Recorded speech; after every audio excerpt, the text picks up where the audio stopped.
রবিবার সকালে বামফ্রন্ট প্রার্থী শিল্পী চক্রবর্তীর সমর্থনে আসানসোলে এসেছিলেন বামফ্রন্টের পলিট ব্যুরোর সদস্য মোহাম্মদ সেলিম। বার্নপুরের টাউন পুজোর প্রাঙ্গণ থেকে পদযাত্রা বার করে বার্নপুরের বিভিন্ন জায়গা প্রদক্ষিণ করে বার্নপুরের বাসস্ট্যান্ডের কাছে সভা করা হয়। মোহাম্মদ সেলিম জানান, ট্রাম্প, মোদি সহ বিভিন্ন আন্তর্জাতিক নেতারা জনগণের পয়সা নিয়ে বিদেশে ফুর্তি করতে যান। একই অবস্থা তৃণমূল কংগ্রেসের অভিষেক ব্যানার্জির। তিনি বিদেশে মেয়ে বন্ধুদের ব্যাংকের অ্যাকাউন্টের টাকা পাঠাচ্ছেন। মোদি জানলেও তিনি বাধা দেননি, কারণ তিনিও বিদেশে যান একই কাজ করতে। পদযাত্রায় আভাস রায়চৌধুরী, পার্থ মুখার্জি সহ বিশিষ্ট নেতৃত্বরা উপস্থিত ছিলেন। Green Asansol, clean Asansol. তোমরা দেখবে একদম বাচ্চা কাচ্চা এবিভিপি বা টিএমসি যদি অনুষ্ঠান হয়, বার ডান্সারদের নিয়ে এসে নাচ করাচ্ছে। তাহলে দক্ষিণপন্থা মানে হচ্ছে আসলে সাংস্কৃতিক অবক্ষয়। তাহলে তাদের সর্বোচ্চ নেতা গোটা বিশ্বের ট্রাম্প, পেডোফিলিস, মোদি, নেতানিয়াহু, এদের সব যৌন কেলেঙ্কারি ফাইল বেরিয়ে এসছে।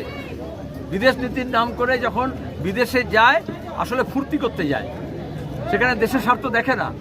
বিদেশ নীতি মানে হচ্ছে দেশের স্বার্থের এক্সটেনশন, সেটাকে চৌপাট করা হয়েছে। সবসময় তাই হয়। এটা একটা দেশ বলে নয়, একটা রাজ্য বলে নয়। সে মমতা হোক, সে মোদি হোক, সে ট্রাম্প হোক, সে নেতানিয়াহু হোক, যারা মানুষকে শোষণ করে দিয়ে, শোষকদের হাতে আমাদের প্রাকৃতিক সম্পদ তুলে দিয়ে লুটের ব্যবস্থা করে নিজেরা একটা বিলাসবহুল জীবন বেছে নেয়। এই যে অভিষেক ব্যানার্জিকে দেখছো বিদেশে গিয়ে টাকা জমাচ্ছে, বিদেশে যারা সব ওর বান্ধবী তাদের অ্যাকাউন্টে টাকা জমা দিয়েছে, মোদী সরকার কেন আজ পর্যন্ত তদন্ত করলো না? কারণ বিজেপি তো তাই করছে।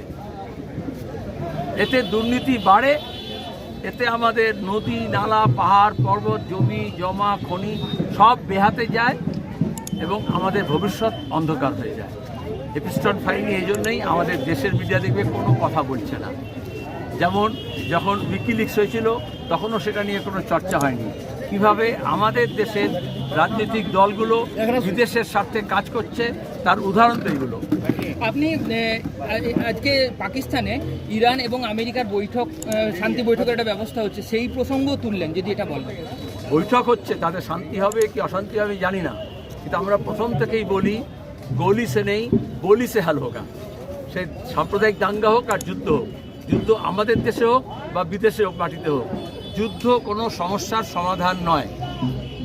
সাহিল লুধিয়ানির একটা শায়রি ছিল যে জং क्या मसले की हल करेगा, जंग खुद एक मसला है। যুদ্ধ কি সমস্যার সমাধান করবে? যুদ্ধ নিজেই একটা সমস্যা। এই জন্য আমরা গোটা বিশ্বে বামপন্থীরা হচ্ছি যুদ্ধের বিরুদ্ধে, আর দক্ষিণপন্থীরা যুদ্ধের পক্ষে। কেন? এই যে দেখছো গ্যাসের কালোবাজারি হচ্ছে। আমাদের এখানে দ্বিতীয় বিশ্বযুদ্ধের সময় 14 লক্ষ মানুষ মারা গেছিলেন মন্বন্তরে। শ্যামাপ্রসাদ তখন খাদ্যমন্ত্রী ছিলেন।